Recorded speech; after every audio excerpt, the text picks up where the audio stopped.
tell me, guys, I can't rotate my phone when I'm recording today, so I don't know what's going on with that. Never had that problem before.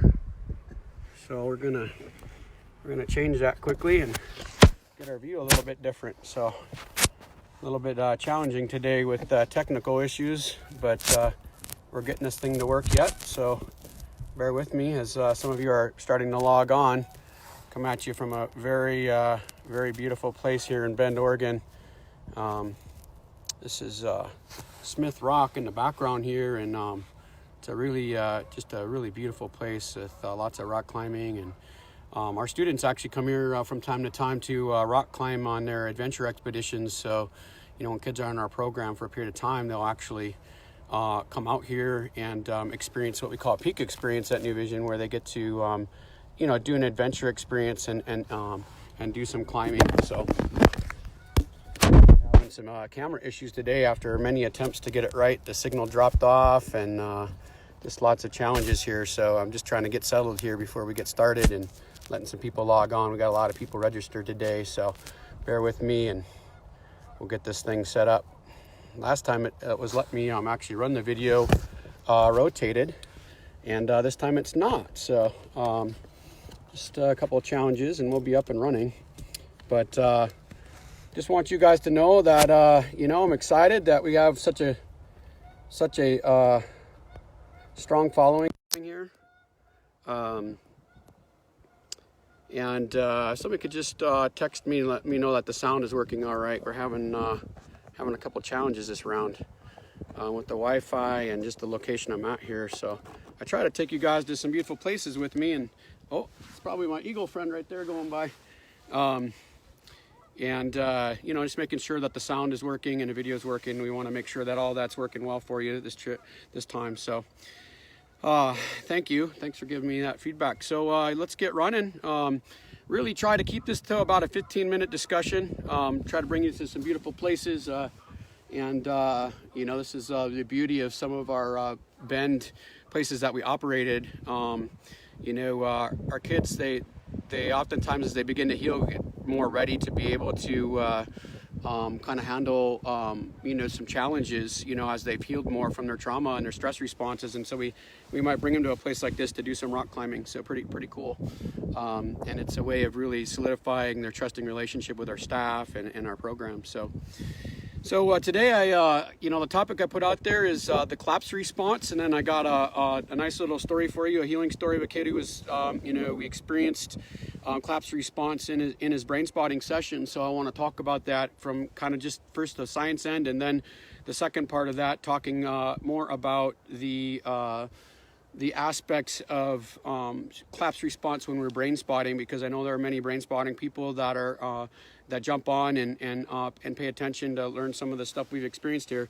Been doing brain spotting now for almost 10 years at New Vision Wilderness, and so lots of experiences to share with you guys. That's why I started doing this, to kind of share some of the story as the therapeutic world is catching up and using brain spotting more.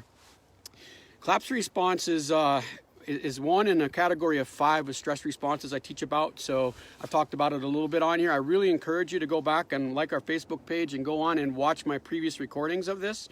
The previous recordings will a lot of times kind of cue you up on other aspects of what I might be talking about. And so we talk about fight, flight, freeze, collapse response, and a P's response, and kind of a new term for that to fall in the category of the F's is fawning response, meaning we kind of go towards a safe attachment when we're under stress. And I'll talk about that one in another post, but right now I'm going to talk about collapse response. So collapse response is being explored in our modern science of trauma. There's different, you know, blogs and posts and writings out there about the science is working on kind of capturing that story. One person who talks about it a fair amount is Dr. Stephen Porges. Porges is really recognized for his theories in trauma and stress response. Brilliant man, and you know, really, you know, I've talked about him in previous recordings, but his understanding of what the brain is doing at different processes of stress response is just absolutely unparalleled. He's got some books out there that can be challenging reads because they're very science driven and science felt. And so he's got the polyvagal theory. That's an actual book you can order off of Amazon. pretty heavy on the science end. He also has social interaction theory. So he talks a lot about how relationships respond and how human beings respond when they're under stress in terms of relationship. And he also, really has this understanding of how the nervous system is impacting that midbrain when it's under stress. And one of the things that, he's one of the first people I heard. He was talking about collapse response, probably going back even 8, 9, 10 years ago, when this was really the beginning of discussions on this. Since then, Bessel van der Kolk has talked about it more, some of the other kind of trauma gurus. But Stephen has a formulation of it and talks about what happens, when we have this active response when we're under stress. In brain spotting, we call it activation, the need to act, or an active response. There's fight, flight, and freeze. These are all active response that the brain will kind of switch into to kind of dispel danger or threat. So fighting, I get explosive, I push you away. Flight, I run away from the threat. And if we kind of look at this in a progression, I can't fight you, now I run from you. And freeze is the brain really cognitively locking. And I want to make sure in this conversation that I separate that freeze and collapse response are actually different in the nervous system. Freeze response is the stress gets so high, the midbrain takes over and the frontal lobes kind of stop thinking through what's going to happen, and it will generally lock. So I don't know which way to go, left or right, and there's a cognitive lock. And so my ability to plan in response to the stress response is problematic. Collapse is different. Collapse is another layer of stress response going even beyond fight, flight, and freeze, which is the nervous system collapses and gives up. That's different than not being able to figure out what to do and then being able to switch into doing something at some point. Collapse is literally the nervous system collapses and gives up. And so when the nervous system collapses, a lot of times there will be some physical attributes to what happens. Shoulders might slump, the head might drop. People will become unresponsive in that time frame. And it's not because they don't really have the ability to answer you like with a freeze response because they can't think of what to tell you. They literally go inside of their shell. It's like a snapping turtle sucking inside of their shell and hiding inside. And they're so far within themselves in this protective measure that the whole nervous system just wires around that and they become unresponsive. And so that unresponsiveness will show up sometimes in therapeutic sessions when somebody's working on something very deeply implicit or traumatizing and they become overwhelmed and they literally can slump over and become unresponsive to us. There is a difference also with the level of awareness between being dissociated and collapse response. Dissociated, they're checked out, but they'll have literally some level of awareness that you're there. Collapse response is like dissociation to the nth degree, where the body, the brain, everything just shuts down. And we might see that when somebody is in really deep trauma work. When it comes to talking about brain spotting on this, I really encourage you to go back and watch my other feeds where I kind of frame up what brain spotting is and talk more about brain spotting science, etc. In brain spotting, we go after very deep implicit memories that are very threatening. And when we do that, when we go at them, these different variations of fight, flight, freeze, collapse, or appeasement / fawning will oftentimes happen inside of the session. And I was just consulting with somebody literally yesterday about somebody who was in a deep work of a session, kind of processing well in their brain spotting work on some deeply rooted kind of somatic stuff. And then right at the end of the session, they just went totally unresponsive. Shoulders, she was kind of still sitting upright, but just kind of the stature, right, was kind of hunched over. And this is where the body starts to show that shutdown. And that doesn't mean that it's bad. So much of the trauma world has been trained with fear around making sure none of these things are happening, the fight, flight, freeze, collapse, or appease. And in brain spotting, our philosophy is actually, if that comes on and they're not alone and we're with them in that they're able to go through that mechanism of response that might have happened even in that time frame of threat, and they're able to go through it not alone. And this starts to counter the programming that they might have. Maybe they're in school and they get threatened by a peer group and they're really afraid and they collapse and shut down and become unresponsive and nobody can talk to them and nobody can get them to respond anymore. by us doing this with them and just even talking to them as they're in this shutdown response, their deep inner psyche, their deep subconscious part of their brain hears you there with them. And this is part of that healing aspect of what we do with brain spotting, is that some of these trauma stress response might come on, but that we make really sure that they know they're not alone in that. And it's not by what we say, it's by our presence. And that's how we heal with brain spotting and this kind of work.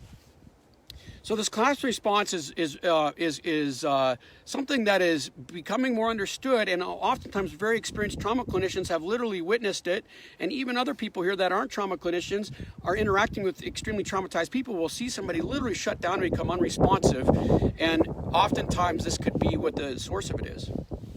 So switching gears a little bit and talking about brain spotting with collapse response, I have a story. I call it Healed by Thunders, or The Thunders Cometh, because I was brain spotting. One of our therapists who's now been with us for years, this is about 4 years ago, was out in the field. James Nippert, for those of you that know him, he had not seen or witnessed brain spotting at a point. So this was very early on in his brain spotting experience with New Vision Wilderness. And we were out in the field, and he'd been working with a student and had deep depression. So this was an adoptee.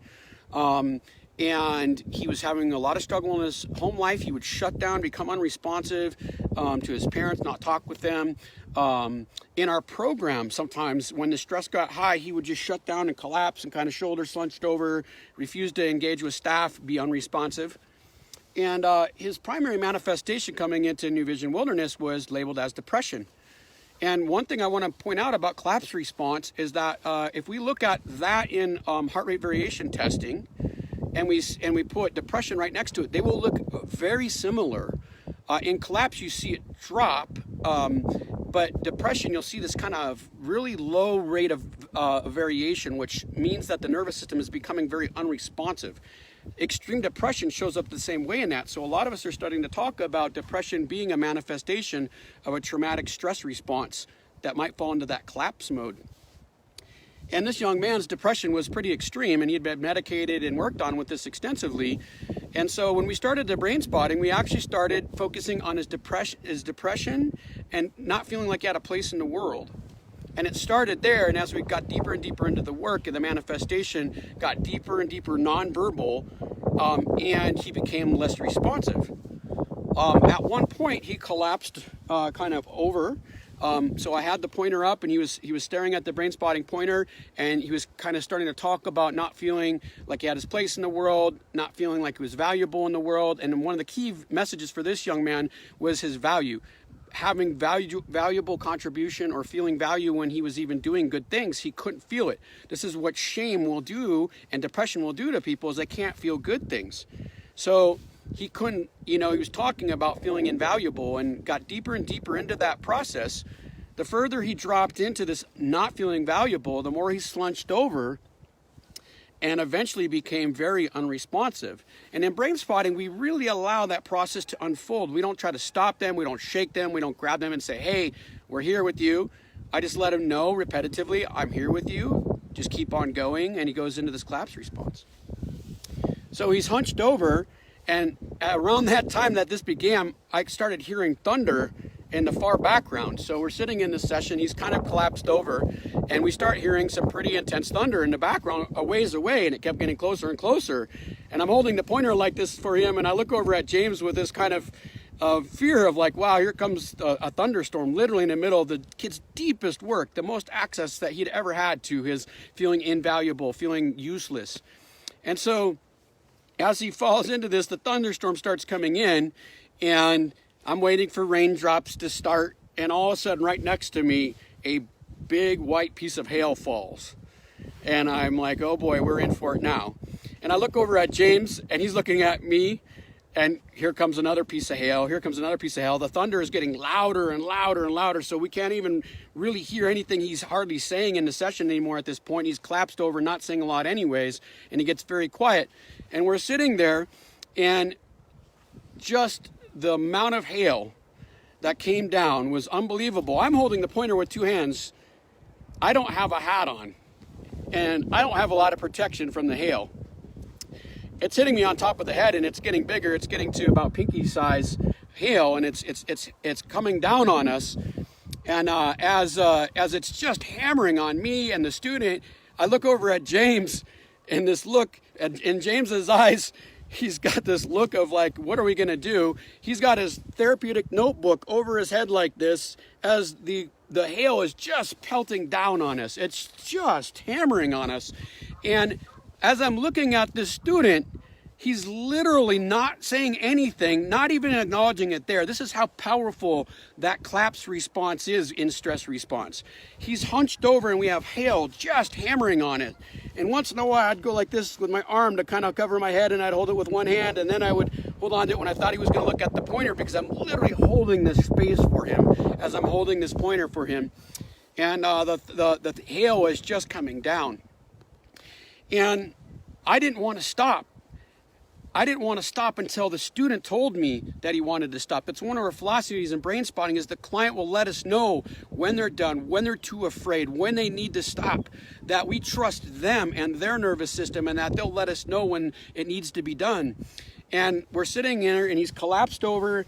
I'm holding the pointer up. He's not even looking at the pointer at this point. He's in that collapse response, and he starts to come up.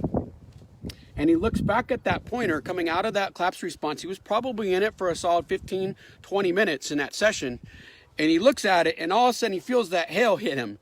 And he goes, what's going on? And he goes like this, and he looks around, and the whole entire ground surrounding us was now white with these literally almost dime-sized, just slightly smaller than dime-sized pieces of hail coating the ground everywhere around us. And as this unfolded, and he's coated with all of this hail sitting on his lap and looking around, he looks up and he's like, can we move? And I said, of course, let's go. And we all ran and got underneath a tree that had a big canopy that we could be underneath. And there was a tarpaulin in that area too. We slid underneath that, and he was sat back down, and he looks at me. And he says, why is it so bright right now? And I said, explain more. He says to us, there's like light in the world again. This is a young man who couldn't see any light in anything around him. Even when you did all those therapeutic exercises of what's good about you, what's good about the world, this kid could not have any of those because his nervous system was still stuck with that collapse mode and that depression within it. And he looks at me and James and says, there's light. There's light all around us. Look how bright everything is.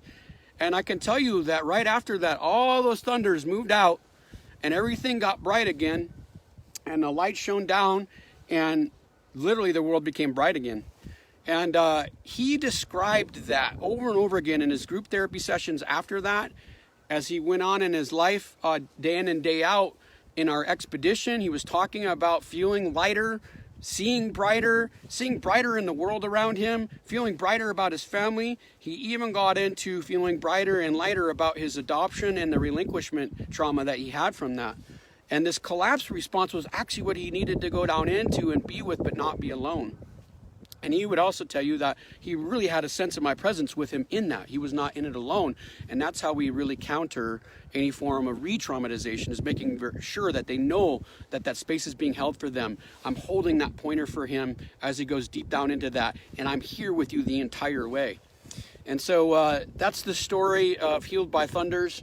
There's a lot of teachings we have in Native culture on thunders, and I'm not going to go into all that, but it was an extremely powerful healing presence for all of us, and including myself and James. Of course, James is now a very hardcore brain spotter and does it with many of his clients, helping them heal. And the reality that that this young man found, he literally climbed down into this hole and back out. And it was by taking him into that hole, into that collapse response, that we were able to walk with him down into it, and for him to climb his way back out of that hole for his entire nervous system. And so just keep this in mind for those of you that are therapists and tune into this. Depression is oftentimes this experience of being down in that hole. And clients will describe that to us. I can't get out of the hole. I feel this weight on me. I feel darkness on me. And understand that there are more and more of us in these kinds of sessions. I can tell you many of them where actually this is a manifestation of that collapse response going back to very early traumatic experience, where maybe they collapsed and couldn't do anything and they just submitted. Another term that sometimes people will use for this trauma response is the submission. I'm literally submitting to a perpetrator. I'm submitting to death. I'm giving up. And this is a spot that will oftentimes be right before near-death experiences, where people give up and they're going to fall into that and relinquish themselves into that death. And that doesn't mean just death. That can be death from a threat, or feeling like I'm going to die from a threat. I talk a lot about the fear of annihilation, the work of Anna Freud on that. And so that fear of annihilation can bring on this collapse response. So it's something to be aware of, to be thinking about with your clients. If clients go there, to not fear that, to make sure that they know that you're there with them, that we step into that hole with them, we go down into that. And in brain spotting, we talk about the arc of activation being upward, that they're climbing the mountain of pain and suffering and then coming down the backside. And the collapse response, one of the things I teach in my phase 1 trainings is that we're climbing down into the hole with the collapse response, and we're climbing back out with our brain spotting. For all those of you on here that are trained in brain spotting, that's how I see the processing in that, just like the student did. So thanks for joining me again. This beautiful spot, it's amazing. I wanted to show you guys some of the beauty. Bend, we don't want any more people moving here, so this isn't beautiful at all. But this is one of the beautiful places, just 20 minutes outside of Bend, where our operations hub is. And like I said, we sometimes bring our students here. So glad you could join me. Share, share these posts, share the information, tell people to join us. It's great when you guys can be on live. Thanks for joining me for another miraculous storytelling of the powers of brain spotting and from a beautiful place. So, join us in the future, go back and review the other ones that I've got on the feed, and share this knowledge with others. We want our trauma field to be able to understand these things more deeply so they can be more effectively in it. Don't be afraid to reach out to me, Steve Sawyer. So it's just sawyer@nvwild.com. So N as in Nancy, V as in Victor, newvisionwilderness.com. And if you have questions on this collapse response, feel free to reach out. I've got some HRV results I plan on formulating in an article in the next months to come. It's one of my projects ahead. And I'm just going to close out with this. I'm just going to do a quick scan of this beautiful environment. And the screen does not capture the full story of what I'm sitting in front of right now. So I'm just going to close out with that and show you guys the beauty of this location. This is Smith Rock, Bend, Oregon.